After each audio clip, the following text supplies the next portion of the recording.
성경에서는 하나님의 백성들을 가리키는 여러 가지 용어들이 있는데 그 모든 용어들이 이제 그 하나님의 백성들의 정체성들을 여러 가지로 표현하고 있는 것을 볼 수가 있습니다. 무엇보다도 성경은 우리 그리스도인 하나님의 백성들을 하나님의 자녀라 그렇게 말하고 있지요. 이미 창세기 강의를 통해서 말씀드렸지만 하나님께서 최초로 창조한 인간인 아담은 하나님의 형상으로 만들었다 하겠는데, 사실 하나님의 형상으로 만들었다는 말은 아담이 하나님의 아들이라 하는 말과 다름이 없습니다.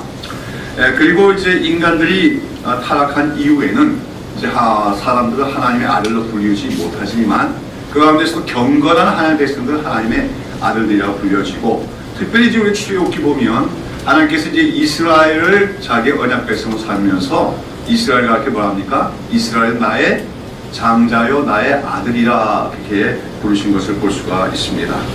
그래서 이제 신약 성경에 오면 우리 그리스도인들은 뭐라 하십니까?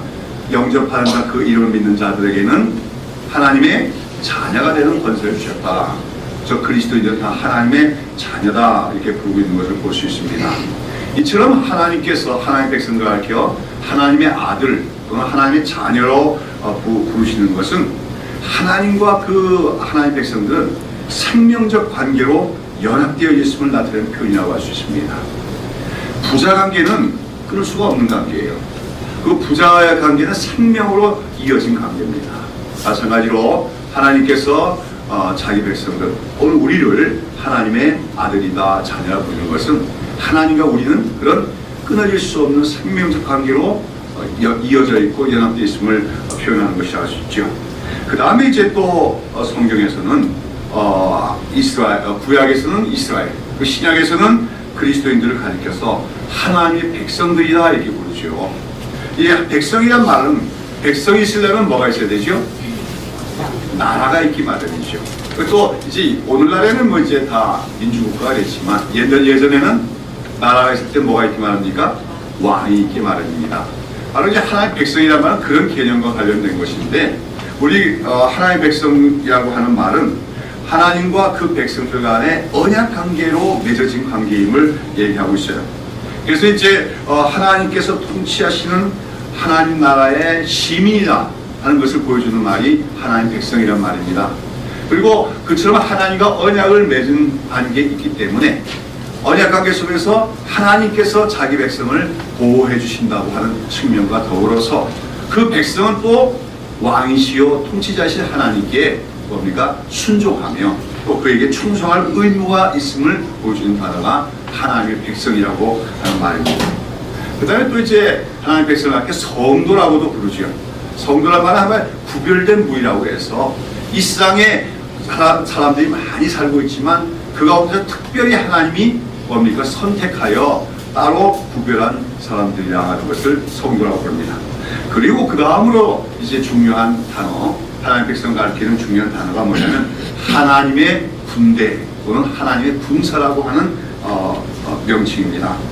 자, 우리가 지난주까지 우리가 출애굽기를 살펴보면서 이스라엘 백성들이 이제 노예로 살고 가고 있던 애굽 땅에 임한 10가지 재앙에 대해서 우리가 살펴보았습니다.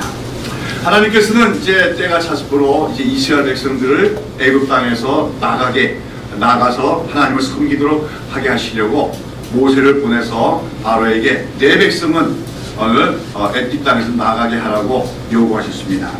그러나 바로는 마음이 강팍하게 되어서 그러나 하나님의 요구를 거부하면서 이스라엘 내보내기를 거절합니다. 그러다가 마침내는 10번째 재앙이 임하게 되죠. 그 10번째 재앙이 무엇이었습니까? 애굽의 모든 장자들을 죽이는 그런 재앙으로서, 그것은 애굽 땅에 대한 하나님께 거역하고 또한 죄악으로 관련된 그 애굽에 대한 하나님의 심판이라고 할 수가 있는 것이죠.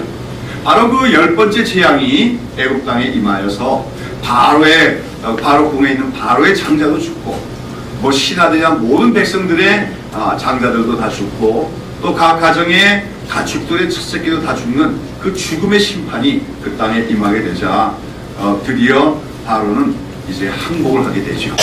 그래서 바로 그 죽음의 재앙이 임한 그 밤에 모세가 바로는 부랴부랴 모세를 불러서 너희들 원하는 대로 이 땅에서 떠나가라. 너희들 마음대로 하나님을 섬기라고 이스라엘 백성들을 오히려 떠나갈 것을 요청하게 되었습니다. 그래서 오늘 여기 읽은 본문에 보면 그 밤에 바로 그 열 번째 재앙이 임한 바로 그 밤에 이스라엘 백성들은 애굽에서 나오게 되는데 급하게 나오는 바람에 어떡합니까? 식량도 많이 준비하지 못하고 발효되지 않은 반죽이라고 했는데 이게 발효되지 않은 이스트를 넣어가지고 발효를 시켜야 빵을 만들 수 있는데 그렇지 못한 그냥 발효되지 못한 반죽만을 옷에다 싸서 어깨에 메고 그 정도만 메고 애굽 땅을 떠나게 됐다고 나오게 됐다고 기록하고 있습니다. 자, 그러나 이렇게 이제 이스라엘 백성들이 그 애굽 땅에서 나오게 될 때 하나님께서는 그들이 빈손으로만 나오게 하지 않으시고 애굽 사람들에게 구했을 때 애굽 사람들로부터 금, 은, 패물과 의복을 취해서 나오게 하십니다. 여기서 이제 이스라엘 백성들이 400년 동안 애굽 땅에서 노예로 살았는데 사실 노예들은 무슨 대가를 받고 일하는 게 아니잖아요. 아무 대가도 못 받았는데 하나님께서 이스라엘 백성들에게 보상해 준 것을 의미하기도 해요. 그러나 이것은 어떤 면에서는 한말로 승리한 승전국가의 백성들이 받는 전리품이라고 얘기할 수가 있습니다. 고대 국가에서는 이제 이 나라와 저 나라가 전쟁을 해서 어떤 한쪽이 승리하게 되면 그 승리한 나라의 백성들은 어떡합니까? 패전국에로부터 거둬들인 많은 재물과 보화들을 전리품으로 다 받게 됩니다. 지금 이 애굽에서 임한 10가지 재앙은 일종의 영적인 전쟁이죠.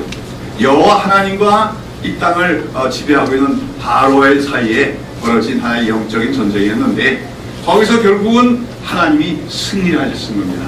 그래서 승리한 국가인 하나님 나라의 백성들로서 승전국 국가로서의 백성들로서 이스라엘 백성들은 그 패망한 애굽으로부터 전리품을 취한 것이라고 볼 수가 있는 거예요. 아무튼 이제 이스라엘 백성들은 그 밤에 빈손으로 나오지 않고 그 주변에 살고 있는 애굽 사람들에게 은금, 보물과 여러 가지 재물들을 얻어서 나오는데 이 재물이 이제 나중에 보면은 바로 이제 이스라엘 백성들이 시내 광야에서 성막을 지을 때 성막을 짓는 재료를 사용되게 되어집니다. 자, 이런 것들은 이제 우리에게 뭘 말해주냐면 오늘 우리가 예수님을 믿을 때 믿기 전에 공부를 하고 학문을 땄고 지식을 쌓고 또 사업을 하고 돈을 벌고 한 이런 것들이 다 허무하고 쓸데 없는 것만은 아니라는 겁니다.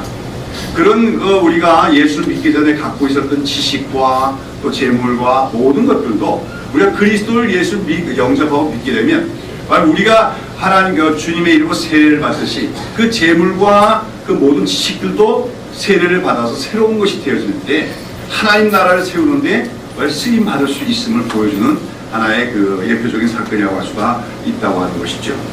아무튼 이렇게 해서 애굽 온 땅에 죽음과 재앙의 심판이 임하고 그래서 애굽 왕 바로는 항복을 하게 되고 반면에 이스라엘 백성들은 이제 어떻게 됐습니까? 그 밤에 특별히 하나님이 지시한 대로 어린 양을 잡아서 그 피를 문지방과 문인방에 발랐더니 죽음의 사자가 넘어갔지요. 그래서 그 넘어간 것 때문에 뭐라고 합니까?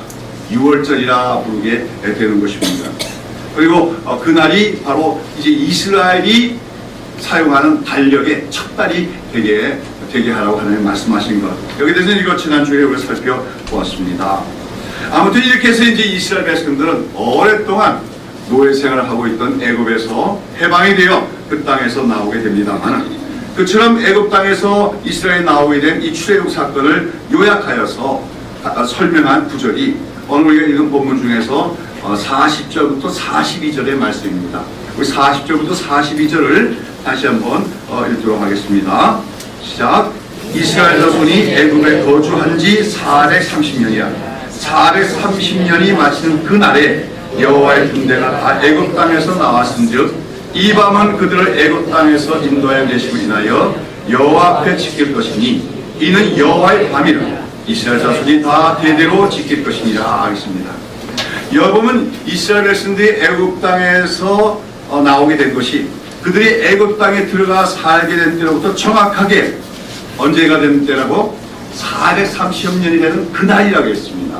그래서 이제 어떤 성경학자들은 이 그날이란 표현이 바로 그날이었다. 동일한 날짜였다. 그래서 우리가 야곱의 가족들 70명 가족이 애굽 땅에 도착하지요. 바로 그날이 바로 이날과 같은 날이었다. 그때부터 정확하게 430년이 지난 그날에 이스라엘 백성들이 그 땅에서 나오게 된 것이다. 그렇게 얘기하고 있다고 하는 것이죠. 자, 그런데 여기서 여하튼 이스라엘 백성들이 430년 만에 나왔다고 하는 것은 이렇게 명기하고 있는 것은 이처럼 이스라엘 백성들이 애굽에서 해방되어서 그 땅에 나오는 사건이 그냥 우연히 일어난 사건이 아니라 또는 어떤 무슨 피지배 민족이 정치적 해방을 얻은 하나의 정치적 사건이 아니라 이것이 바로 하나님의 구원 계획 속에서 이미 작정되었고 또 하나님이 이미 약속하셨던 것이 정확하게 이루어진 것임을 나타내는 표현이라고 하는 것입니다.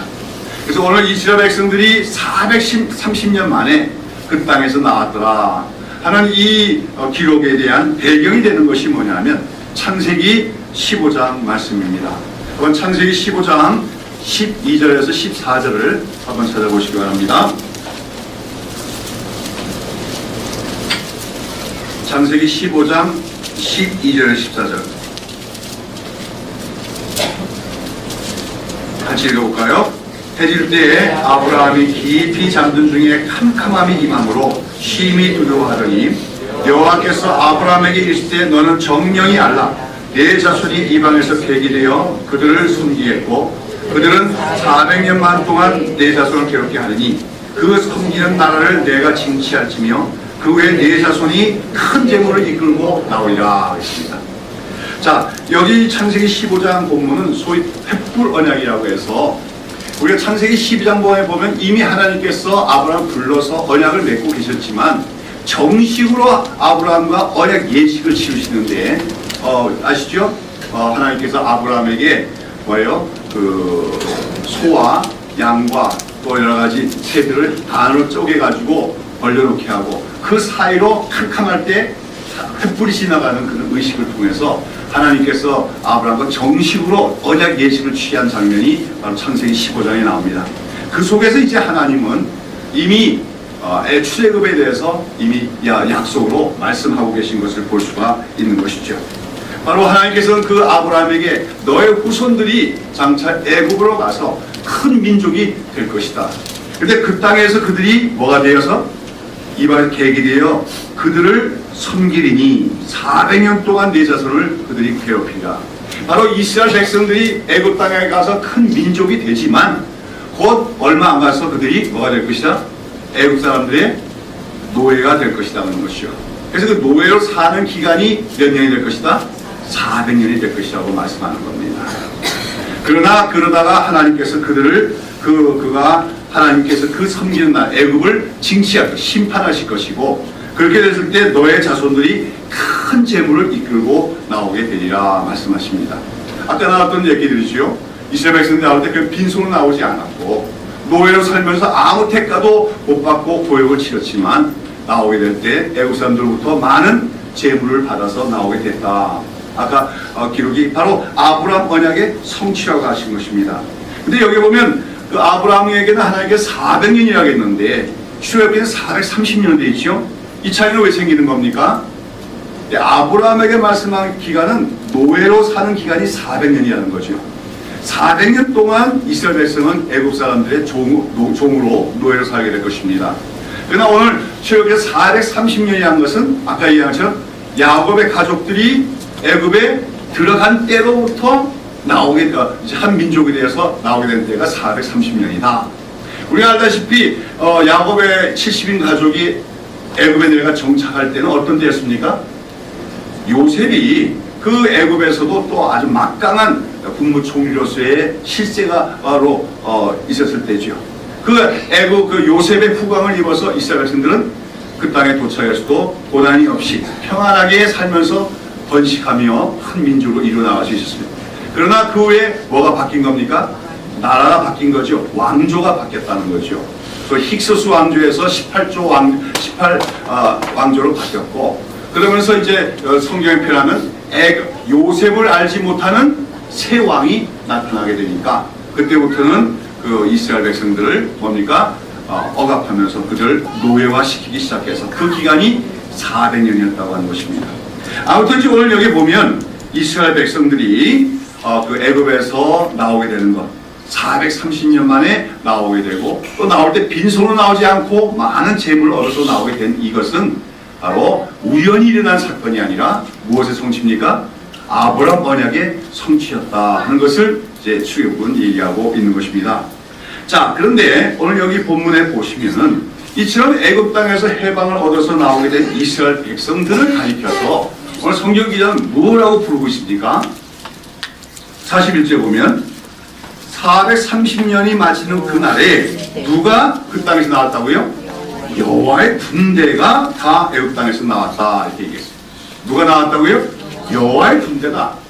이스라엘 백성들이 나왔다 얘기하는 게 아니라 여호와의 군대가 그 땅에서 나왔다 그렇게 표현하고 있다는 것입니다.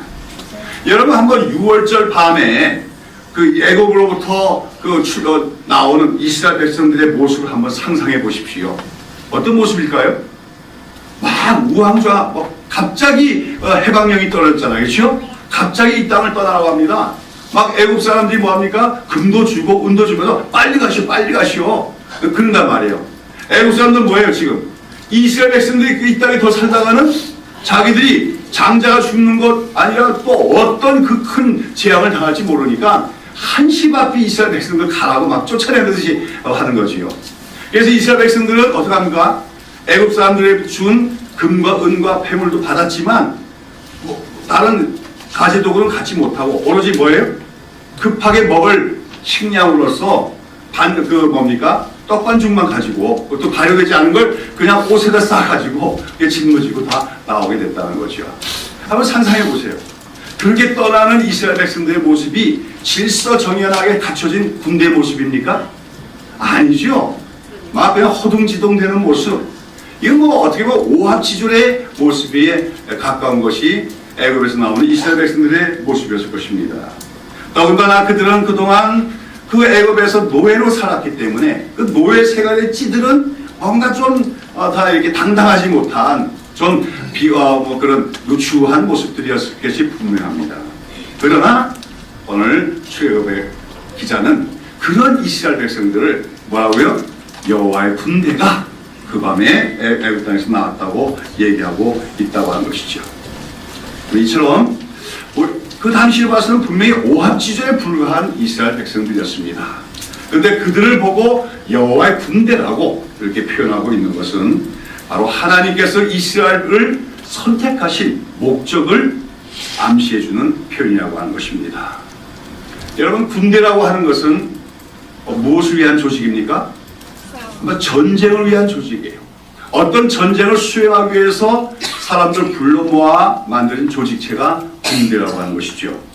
근데 지금 황망하게 지금 애굽 땅을 떠나고 있는 이스라엘 백성들을 가리켜서 뭐라고요? 여호와의 군대라 이렇게 표현한 것은 비록 지금 그들의 모습은 오합지졸과 같고 아직까지도 노예의 모습을 벗어나지 못했을지라도 그들은 지금 어떤 전쟁에서 하나님이 싸우시려는 어떤 전쟁에서 싸워야 될 군사로 소집되고 있다, 부심을 받고 있다 하는 것을 의미하고 있다고 하는 것입니다. 그러면 여러분 하나님께서는 이스라엘 백성들을 어떤 전쟁에서 싸울 하나님의 군대로 지금 작정하고 부르고 계신 것이겠습니까? 그것이 바로 아까 우리가 읽은 창세기 15장 본문에 이미 그 대답이 나와 있습니다. 아까 다시 창세기 15장 보시면은 한번 보십시다. 그 400년 동안 그 자손을 괴롭게 하니 그 섬기는 나라를 내가 징치할지만 그 후에 네 자손이 큰 재물을 이끌고 나오리다. 그 다음에 보십시다. 너는 장수하다가 평안히 조상에게로 돌아가 장사될 것이요. 그 다음에 네 자손은 4대 만에 이 땅으로 돌아오리니 이는 아모리 족속의 죄악이 아직 반영치 아니함이니라 하시더라 하겠습니다. 이스라엘 백성들이 이제 아직까지 그 당시는 아브라함이 자기 아들 하나밖에 없었지만 장차 큰 민족이 될 것이라는 거죠. 그 4대 만에 400년 만에 그들이 이 땅으로 돌아오리니 이것입니다. 이 땅은 어디입니까? 이 땅은 가나안 땅을 얘기하는 겁니다. 그 당시 아브라함이 살고 있었던 그 가나안 땅으로 돌아오게 될 것인데, 그런데 왜 4대 만에 들어오느냐? 뭐라고 합니까? 이는 아모리 족속의 죄악이 아직 관영치 아니함이더라 그랬습니다.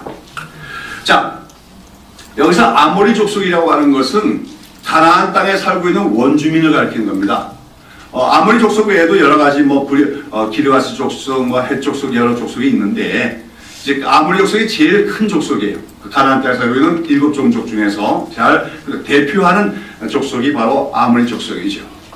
하나님은 이스라엘 백성들이 4대 만에 가나안 땅을 보게 될 텐데, 이는 왜 4대 만에 들어오냐, 400년이 걸리냐 하면 아직까지 가나안 족속들의 죄악이 관영치 아니함이다. 이 말을 말씀하시는 의미는 무엇입니까? 내가 장차 이 가나안 땅을 심판할 것이다 그겁니다. 아모리 족속의 죄악, 가나안 족속들의 죄악이 하늘을 찌르고 그 죄악이 온 땅에 관영하게 되었을 때 나는 그들의 죄악을 관같이 않고 심판하게 될 것이다. 그런데 바로 그들의 죄악을 심판하는 데 있어서 하나님께서 누구를 쓰시겠다는 겁니까? 이스라엘 민족을 쓰시겠다. 바로 하나님께서 직접 하나님이 나가서 가나안 사람들을 치는 것이 아니라 이스라엘 백성들을 하나님의 군대로 내세워서 그들을 정복함을 통해서 가나안 족속들의 죄악을 심판하실 것이라고 말씀하고 있다고 하는 것이죠. 여러분 잘 아다시피 이스라엘 백성들이 나중에 가나안 땅에 들어가서 그 종족들을 다 물러치고 그 땅을 차지하잖아요. 또 하나님께서 말합니까?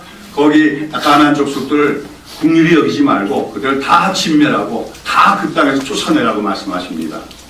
이런 걸 갖다가 이제 잘못 이해하고 있는 어떤 기독교에 대한 비판적인 사람들은 구약의 하나님은 잔인한 하나님이다.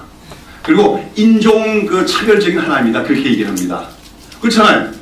가나안 족속들이 그 가나안 땅에서 잘 살고 있는데 편안하게 살고 있는 그 족속을 쫓아내라. 다 죽여라. 그곳에는 이스라엘 백성들이 그 땅을 갖게 하는 건 하나님이 뭐예요?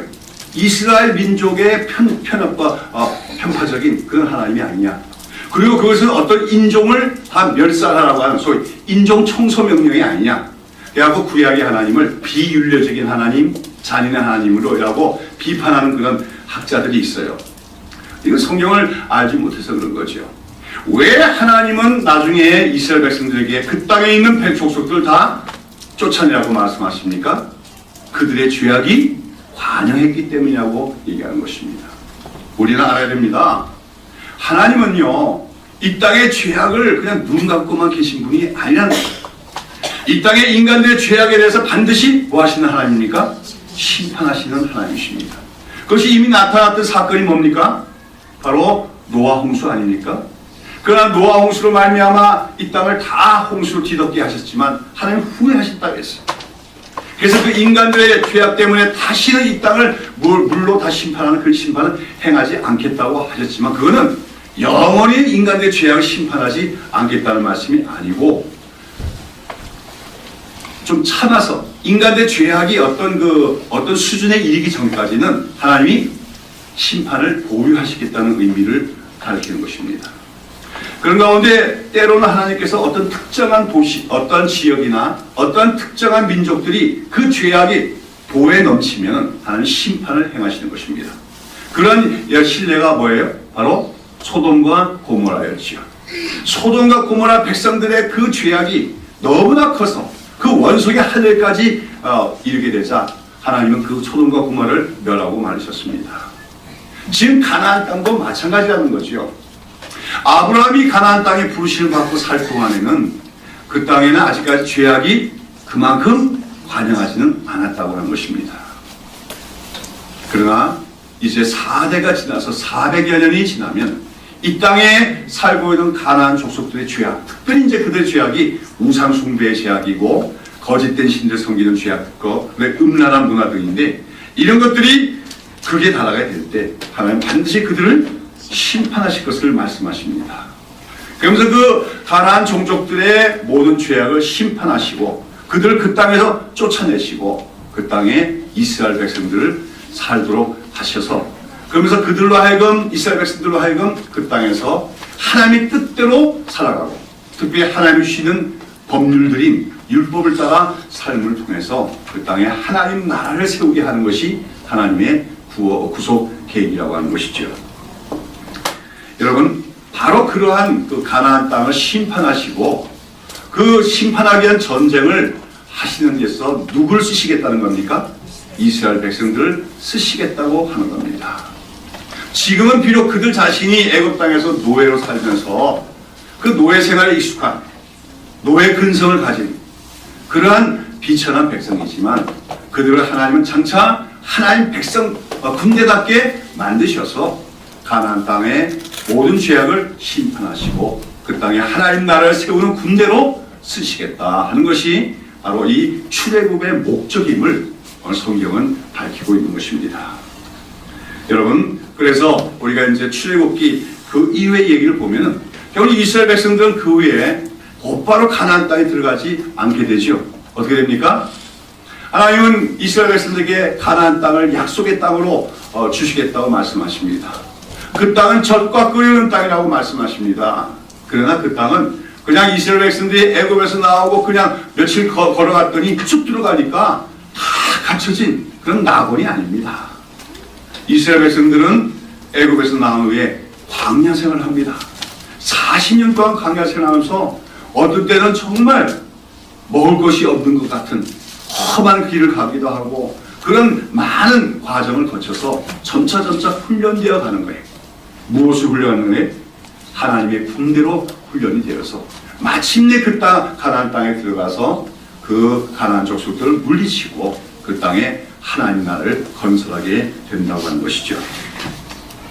그래서 오늘 여기서 오늘 본문에서 하나님께서 이스라엘이 애굽에서 나오게 한 그 출애굽을 요약하면서 여호와의 군대가 그 밤에 나왔더라 하는 이 말씀은 이제 이스라엘 백성들은 출애굽 자체가 완성이 아니 구원의 완성이 아니라 출애굽이 아니라 뭐예요? 구원의 시작에 불과하다. 이제 이스라엘 백성은 하나님의 구원 계획 속에서 무엇이 되어야 된다? 하나님의 군대가 되어야 되고 군대로서 잘 싸워서 하나님 나라를 세워야 될 그런 목적 가운데 부르심을 받은 민족이다 하는 것을 성경 기자는 말해주고 있다고 하는 것이죠. 바로 이러한 사실을 이스라엘 백성들은 늘 기억을 했어야 된다는 겁니다. 우리는 하나님의 은혜로 애굽 땅 노예로 살던 땅에서 구원을 받았다. 근데 하나님께서는 우리를 뭘로 삼고 치고자 부르신 것이다? 하나님의 군대로 쓰시기 위해서 우리를 부르신 것이다 하는 자신의 부르심의 목적, 자기의 정체성을 늘 기억하고 있었어야 한다는 것입니다. 자, 그런데 이처럼 구약 성경에서 구약 시대의 하나님 백성이 이스라엘 민족을 가리켜서 여호와의 군대로 불리는 것은 그럼 바로 오늘 신약 시대의 하나님 백성의 공동체인 교회 역시 하나님의 군대로 불리고 있는 것입니다.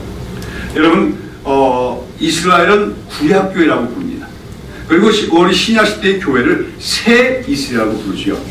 이것은 바로 신약 시대의 교회, 그리스도의 교회가 구약교회인 이스라엘의 온전한 성취이기 때문인 것입니다.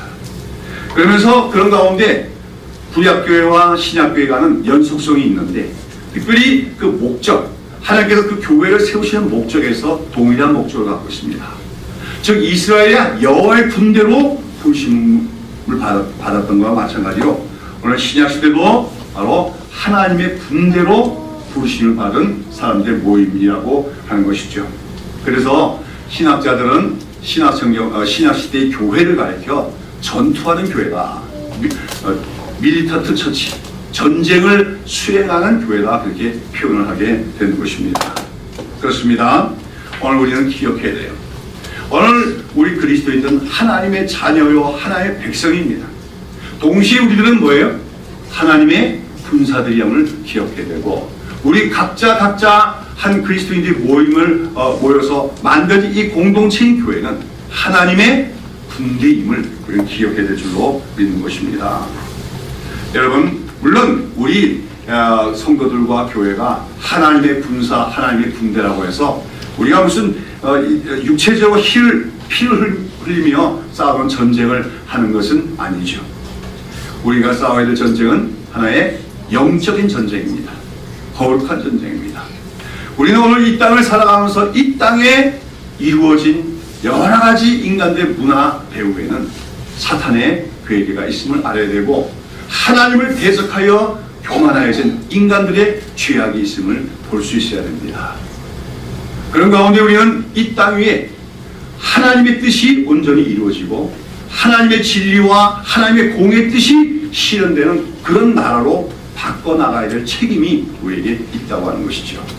그런 이 땅에 우리가 모든 죄악된 세력을 맞서서 물리쳐 나가고, 모든 불의와 비진리와 이런 것들을 물리치고 하나님의 진리와 하나님의 공의를 실현해 나가는 과정, 그것이 바로 오늘 우리가 이 땅에서 싸워야 될 영적인 전쟁이다.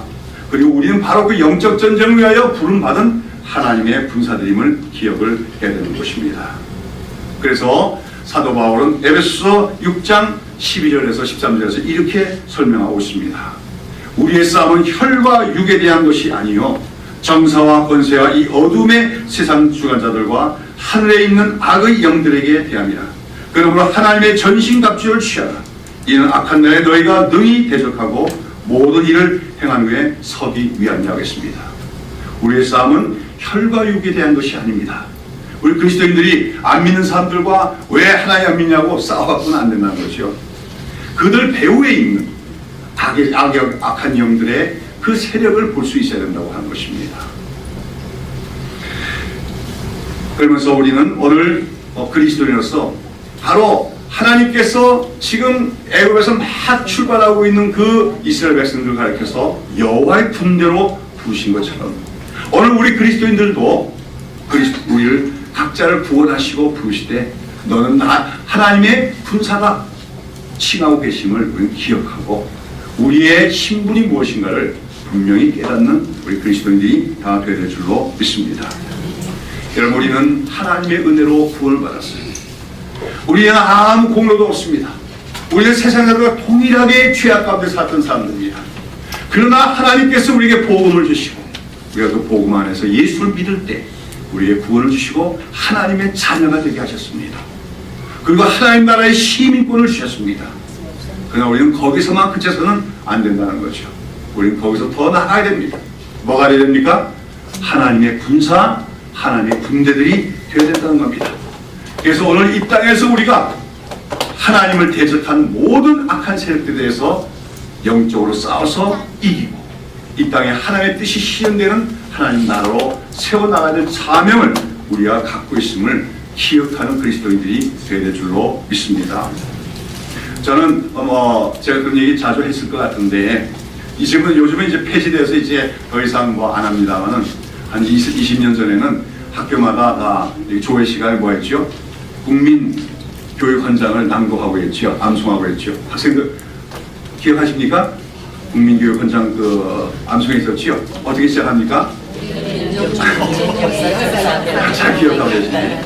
예, 우리는 민족준흥의 역사적 사명을 띠고 이 땅에 태어났다. 조상의 빛나는 언을 오늘에 되살려 안으로 자주 독립의 자세를 확립하고 앞으로 인류 공영에 이바지할 때다. 이에 우리의 나아갈 바를 밝혀 교육의 지표로 삼는다. 폐지됐지만 저는 이 문구는 정말 참 멋있는 문구라 생각해요. 예, 굉장히 좋은 거예요. 우리 민족 진흥의 역사적 사명을 띠고 태어났다. 그래서 우리는 조상의 빛난 얼을 이어받아서, 그렇죠? 안으로는 자주 독립의 자세를 확립하고 밖으로는 인류 공영에 이바지할 때다. 맞지 않습니까? 우리 대한민국 그렇게 돼야 되지 않겠어요? 남북 통일 이루어서 자주한 국가, 자주 독립한 국가, 참된 독립국가 되야 될 줄로 믿습니다. 그러나 그렇게만 끝나는 게 아니라 뭐예요? 인류 공영에 이바지할 수 있는, 그렇죠? 세계 평화에 이바지할 수 있는 그런 민족이 되는 거, 그것이 우리의 꿈이 되야 될 줄로 믿습니다. 그게 군사 독재 정부 시대에 만들어진 거기 때문에 사람들이 폐지시켰지만 그러나 참 좋았던 문구라고 생각이 들어요. 저는 근데 이 국민교육헌장을 오늘 저는 우리 기독교인들의 그리스도인들의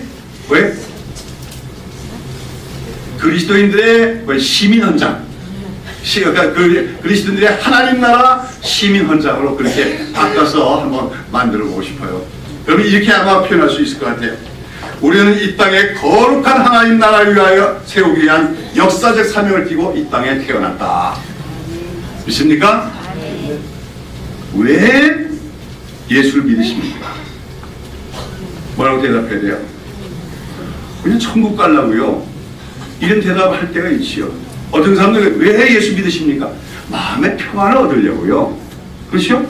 어떤 사람은 심지어 이렇게 아유, 집안에 종교가 다르면 분란이 있다 해서 가정의 평화를 위해서 예수 믿습니다. 이런 사람도 있더라고요. 그러나 그 모든 대답은 정답이 아닙니다.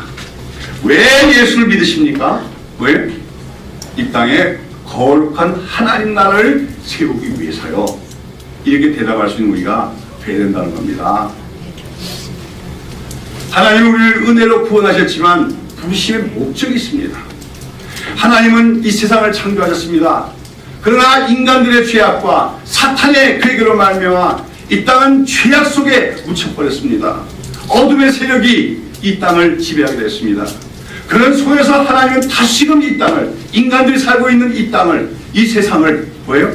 하나님의 진리가 세워지고 하나님의 의가 이루어지는 그런 하나님 나라로 세우시기를 바라십니다. 그런 가운데 우리 그리스도인들을 부르신 것입니다. 그리고 우리 교회를 세우신 것입니다. 그리고 우리로 하여금 이 땅에 있는 모든 악한 영적인 세력에 대해서 맞싸워서 그것들을 물리치고 하나님의 뜻을 이룰 수 있는 그런 하나님의 백성이 되라고 우리를 부르셨다는 사실을 기억해야 될 줄로 믿습니다. 여러분, 우리는 주기도문을 늘 외우면서도 그냥 뜻없이 그냥 맹목적으로 그냥 입으로만 되풀이할 때가 너무나 많아요. 주기도문에 뭐였습니까? 뜻이 하늘에서 이룬 것 같이 땅에서도 이루어지이다. 그것이 오늘 우리 성도들이 날마다 드려야 될 주기도문의 내용이에요. 뜻이 하늘에서 이룬 것 같이 지금 하나님이 계신 저 하늘나라에는 하나님의 뜻이 이루어집니까? 안 이루어집니까? 이루어지고 있습니다. 그것은 하나님의 진리만 있습니다. 하나님의 의만 있습니다. 하나님의 주신 평화만이 가득합니다. 그것이 바로 하나님 나라입니다. 그러나 오늘 이 땅은 어떻습니까? 거짓과 비진리가 이 땅을 횡행하고 있습니다. 사람들 간에 서로 갈등하고 다투고 힘으로 사람을 지배하는 그런 문화가 이 땅을 지배하고 있습니다. 하나님은 이 땅을 보면서 마음이 아프신 거죠. 하나님이 창조하신 인간들이 진리 안에서 살아가며 서로 우애하고 화평을 이룬 것이 하나님의 뜻입니다. 그런데 그렇게 살아가지 않은 인간들을 세상에 하나님은 예수 그리스도를 보내셨고 그 예수 그리스도의 은혜로 구원을 받은 자들이 바로 하나님의 군대로서 이 땅에서 모든 비진리와 불의와 거짓과 미움과 이런 것에 대해서 싸워 이겨서 이 땅에 진리와 평화와 의의 나라를 세우도록 하는 사명을 우리에게 주셨음을 우리는 기억해야 될 줄로 믿습니다. 우리는 바로 그런 위대한 하나님 나라 건설의 사명을 받고 이 땅에 태어났다 하는 걸 자각한 우리 그리스도인이 되어야 된다는 것이죠. 그래서 오늘 모든 주님의 교회는 이스라엘이 여호와의 군대였던 거나 마찬가지로 우리 교회들은 모든 교회가 다 뭐예요? 하나님의 군대다 하는 사실을 기억을 해야 됩니다. 물론 교회는 여러 가지 모습이 필요해요. 저는 참 좋은 교회는 가정과 같은 교회라고 생각합니다. 그렇죠? 저는 우리 교회가 참 좋은 교회다, 정말 좋은 교회다 확신할 수 있는 요소 중에 하나가 우리 교회가 가정과 같은 분위기를 갖고 있기 때문에 좋은 교회인 줄로 믿습니다. 오늘 이게 주일학교 아이들이 여기 앞에 나와서 찬송하는 모습 보세요. 사랑스럽지요? 이 사랑스러울 뿐만 아니라 아름다운 겁니다. 여러분, 우리 교회는 교회가 크지 않다 보니까 남녀 우리가 연령 부활을 막론하가 서로가 서로를 다 압니다. 어린아이들 하나하나 이름을 다 압니다. 그렇잖아요? 거기다 그 아이들이 자라는 모습 조금씩 좀 자라는 모습을 다 보고서 있습니다. 이게 공동체입니다. 그렇지 않습니까? 그게 교회예요. 이 모습이 없는 교회는 공동체적인 교회가 될 수가 없다고 하는 거죠. 근데 교회는 그처럼 가정과 같은 교회도 되어야 되지만 또 하나 어떤 교회도 되어야 돼요? 군대와 같은 교회도 되어야 됩니다.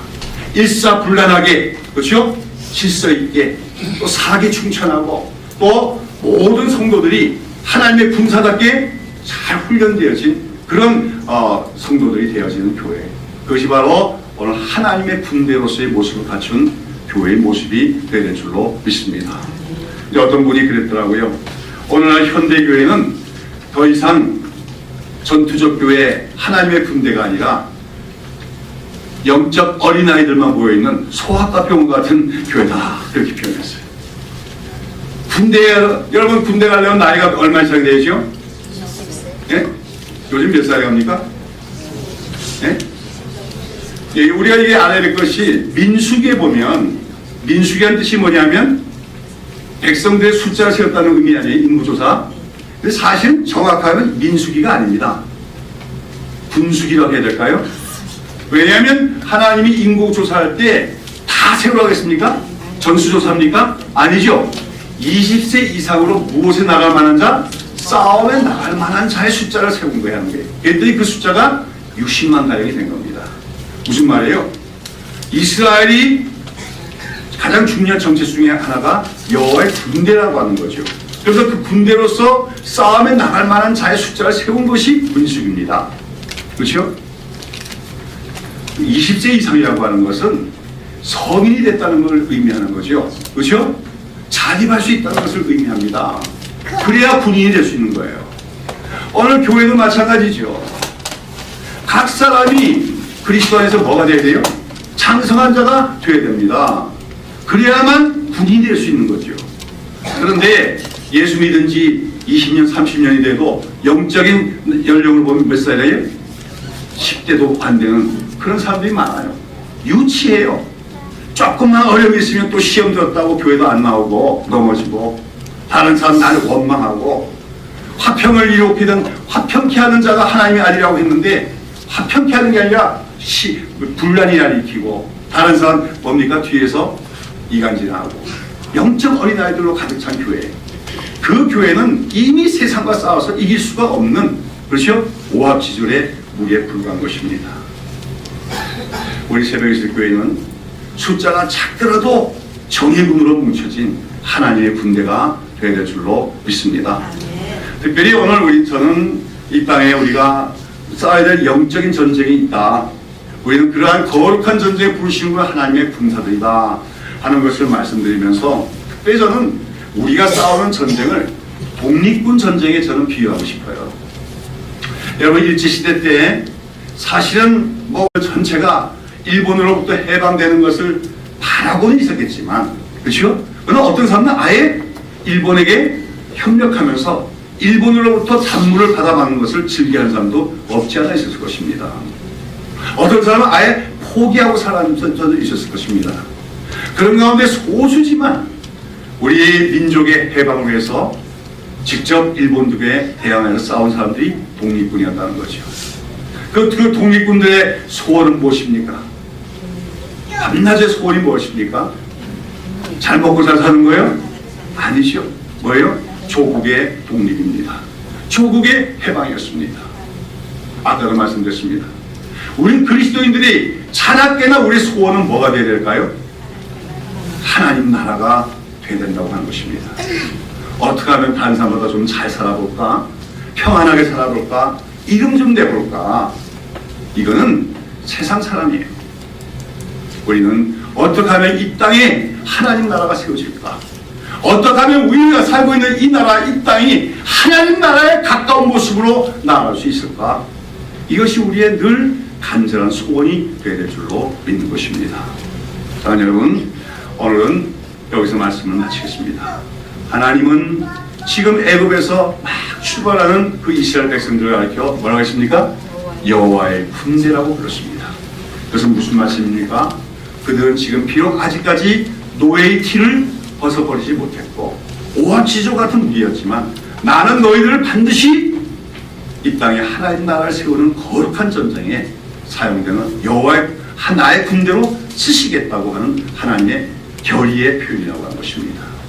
마찬가지로 오늘 하나님께서는, 우리 예수님께서는 우리를 그러한 목적 속에서 불러줬음을 기억하시고, 아까도 얘기한 것처럼 우리가 정말 안전하서나 자나깨나 우리의 소원이 하나님의 뜻이 하늘에서 이름처럼 이 땅에서도 이루어지기를, 그리고 하나님의 진리와 하나님의 의와 하나님의 사랑과 하나님의 평화가 이 땅에 이루어지는 그 일이 일어날 수 있도록 우리 자신을 주님께 헌신하며 또 주님의 뜻대로 싸워가는 그리스도의 군사가 되기를 힘쓰는 우리 모든 성도들과 우리 교회가 될 수 있기를 예수님의 이름으로 축원합니다.